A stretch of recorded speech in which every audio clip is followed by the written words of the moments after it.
Bom dia, amados. Desejo saudá-los com a graça, a misericórdia e a paz do nosso Senhor Jesus Cristo. Amém? Mais uma manhã onde vamos meditar nos provérbios da Palavra de Deus. E hoje nós vamos dar continuidade ao capítulo 21. Vamos falar do verso 6 ao verso 10. E essa porção de provérbios nos alerta ou faz um alerta a respeito de que a riqueza obtida por mentiras é ilusória e perigosa, enquanto a desonestidade e a impiedade, elas trazem destruição. O texto destaca que Deus julga os corações e pune os perversos, preferindo a justiça à impiedade, e avisa sobre o perigo do orgulho e da convivência com o conflito. Então vamos ver o que esses versículos têm a nos ensinar, ou as lições para nós nessa manhã. Mas antes vamos orar. Obrigado, Jesus, pelo privilégio que nós temos de ter a Tua Palavra, ter o Espírito Santo que nos faz entendê-la, e que o Senhor possa nos ajudar a aplicar essas verdades em nossas vidas. É o que oramos no Seu nome hoje para todos sempre. Amém. O verso 6 de Provérbios 21 começa dizendo que a fortuna obtida com língua mentirosa é ilusão fugídia e armadilha mortal. O verso fala da riqueza desonesta. Obter tesouros usando a língua mentirosa é descrito como uma ilusão passageira e uma armadilha mortal. Salomão dá aqui um alerta aos trapaceiros de todos os tempos. Ele trata como assunto a fortuna obtida com língua mentirosa. Ele diz respeito à prosperidade alcançada por meios ilícitos, seja enganando as pessoas para tomar-lhes o dinheiro ou usando de artifícios para se livrar de compromissos e pagamentos devidos. Uma pessoa assim, em um mundo como o nosso, seria até considerada como muito esperta e ligeira, não é verdade? Hábil, digno de admiração. Mas a verdade é que esses espertalhões conseguem prevalecer sobre outras pessoas, mas não conseguem prevalecer sobre o justo juiz, o nosso Deus. Por isso Salomão avisa que a fortuna feita por meio de tais expedientes é apenas uma ilusão fugídia. Que isso quer dizer o quê? Que costuma fugir ou escapar, passageira. Assim, o rei sábio diz, em primeiro lugar, que tal fortuna costuma ser perdida, provavelmente por causa da mão forte da justiça. Se a prosperidade corrupta é uma ilusão que escapa ao mentiroso, também é verdade que o trapaceiro corre risco de vida, pelo que o escritor chama tal dinheiro de armadilha mortal. Ele sofrerá a vingança vinda de pessoas que foram lesadas. É claro que essa vingança pode assumir formas menos dramáticas, mas que ainda assim causam destruição e sofrimento. Não é preciso um alerta melhor ou mais severo que esse para que todos os servos de Deus repudiem completamente atitudes desonestas.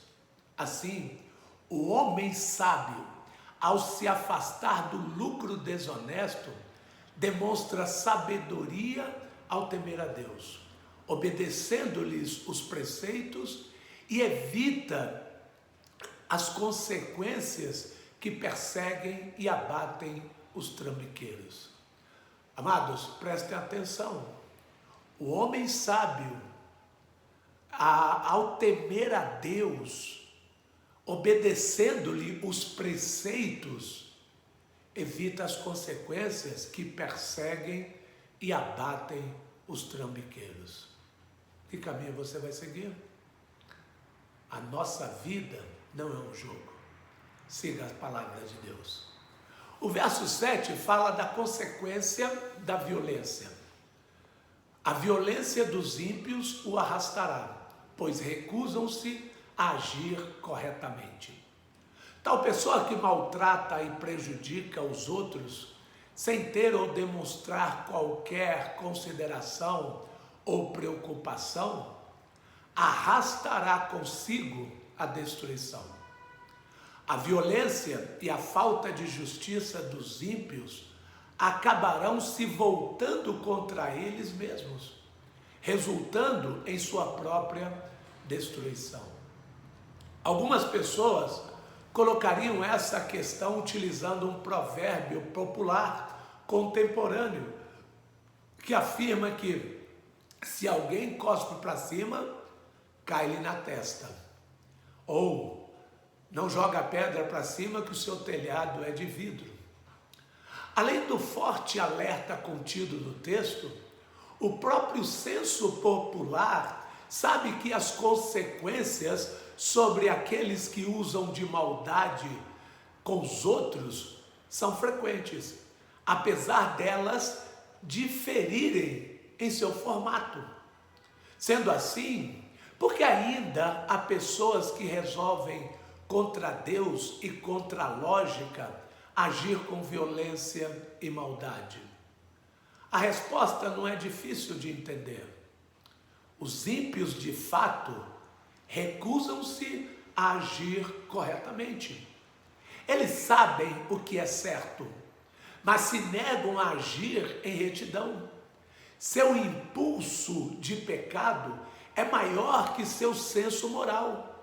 Em algumas vezes é maior até mesmo que a autopreservação.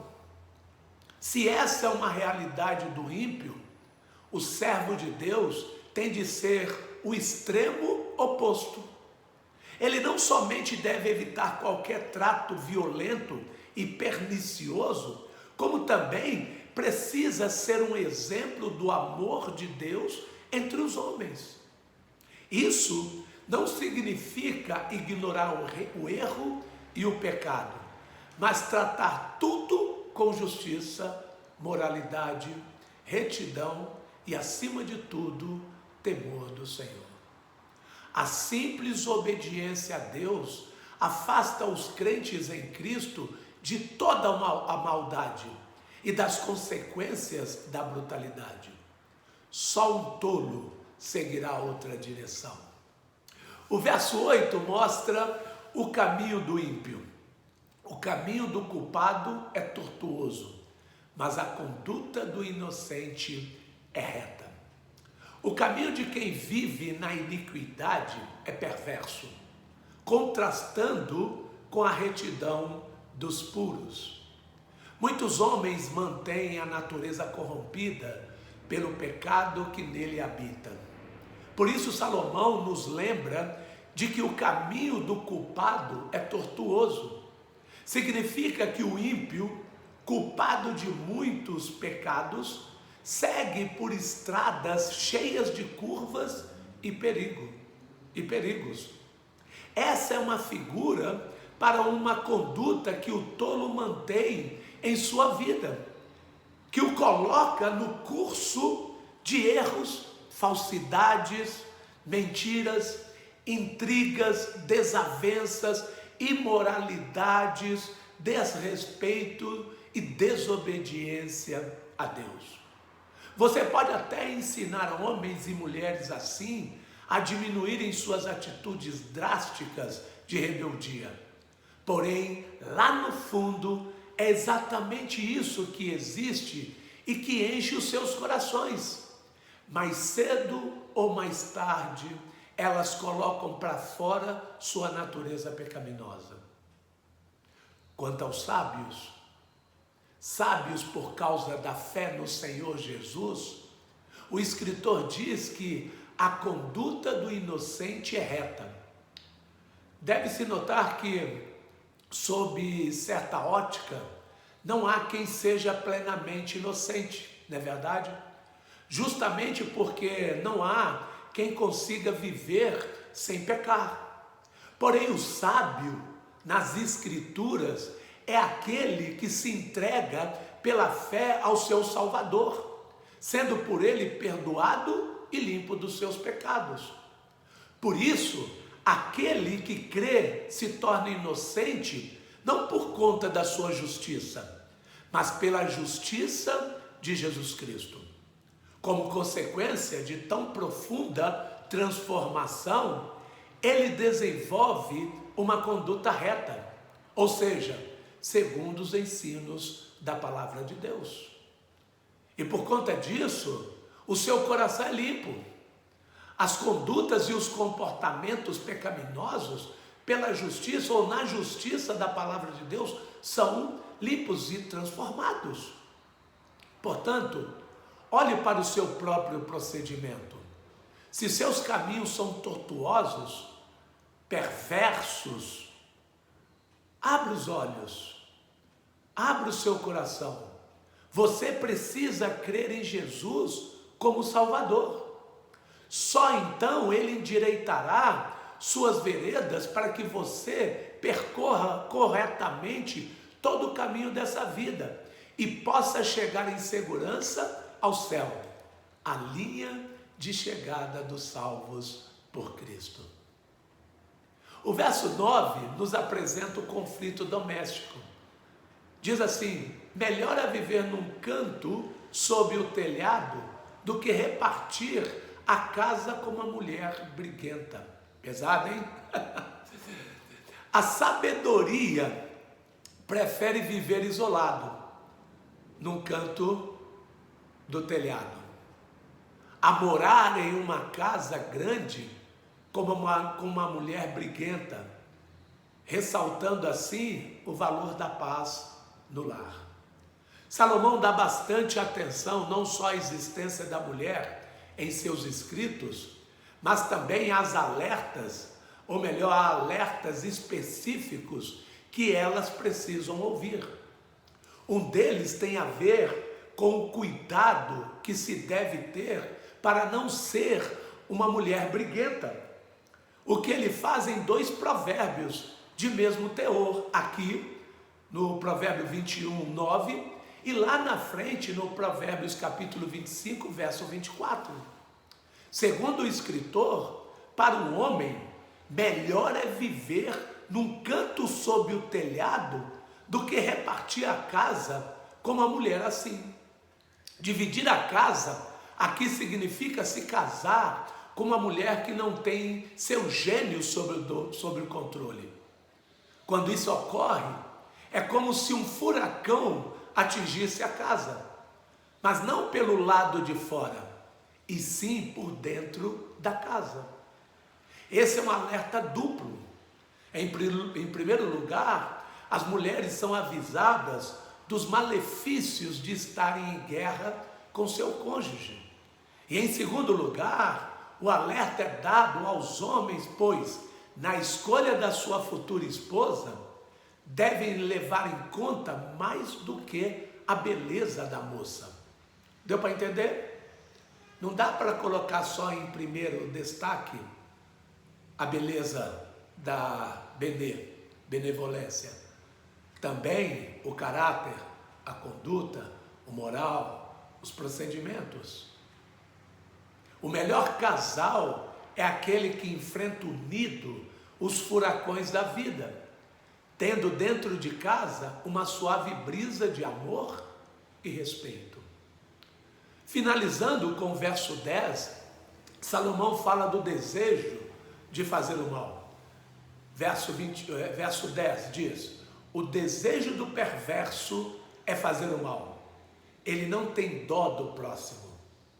O ímpio deseja o mal e não tem compaixão, demonstrando um caráter voltado para a maldade. Infelizmente, Todos nós conhecemos a capacidade que o homem tem de ser maldoso com as outras pessoas. Pelo que Salomão alerta de que o desejo do perverso é fazer o mal. Parece-nos que esse desejo não demora muito a surgir no ser humano. Podemos percebê-lo até em crianças pequenas, cujo impulso de agredir é satisfeito em outras crianças. Elas gostam de bater, elas são más. Em idade escolar, podemos ver grupos se formando, nos quais os mais fortes se divertem às custas dos mais fracos. Na idade adulta, a maldade toma formas mais sutis e danosas, de modo que o sofrimento de um é a alegria do outro. Mas por que as pessoas gostam tanto de trazer sofrimento, vergonha e prejuízo a terceiros? O próprio escritor conta que isso ocorre porque o perverso não tem dó do próximo.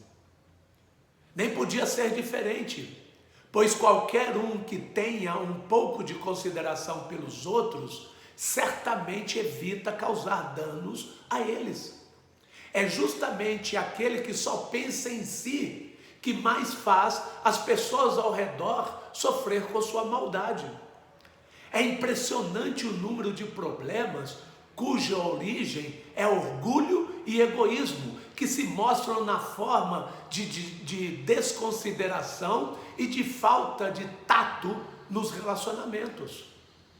Quando isso acontece, o causador de males, que deveria sentir pena dos seus sofredores, se diverte com o mal deles.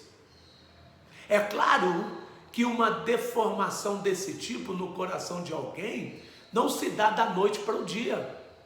O desprezo e o desrespeito é desenvolvido ao longo de muito tempo, como também a associação com outros debochadores arrogantes, para que o pior de si aflore e encontre vítimas ao redor. Por isso, tome muito cuidado com as pessoas com quem você anda, com os objetivos egoístas que menosprezam os outros e com as coisas que abriga em sua mente e coração.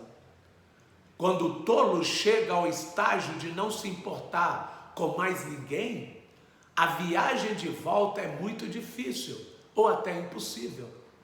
Aí, em cada cruzamento por onde ele passar, certamente haverá um acidente. Que nós possamos ser cautelosos e que nós possamos considerar em alta consideração as pessoas, principalmente aqueles que estão mais próximos de nós. Que Deus nos ajude a tirar esse sentimento de maldade do nosso coração e mais consideração com o próximo. Vamos orar. Maravilhoso Deus, nos ajude a sermos obedientes ao Senhor e nos afasta de toda maldade e brutalidade, pois essa é uma atitude de tolo e não de sábios. Que o nosso procedimento seja reto e não perverso, para não sofrermos a destruição que é o resultado da perversidade. Preserve o nosso lar na sua santidade, respeito e amor. Que consideremos o nosso próximo e não lhes causemos o mal. E nos ajude a mortificar diariamente a nossa vida e o nosso sentimento de orgulho e egoísmo. Em nome do Senhor Jesus, que nós oramos hoje e para todo sempre. Amém. Que Deus os abençoe, que tenham um bom restante de semana e que no final de semana nos encontremos, lembrando que teremos no domingo o culto missionário, ou melhor, domingo missionário, né? Esperamos te ver no final de semana. Que Deus os abençoe.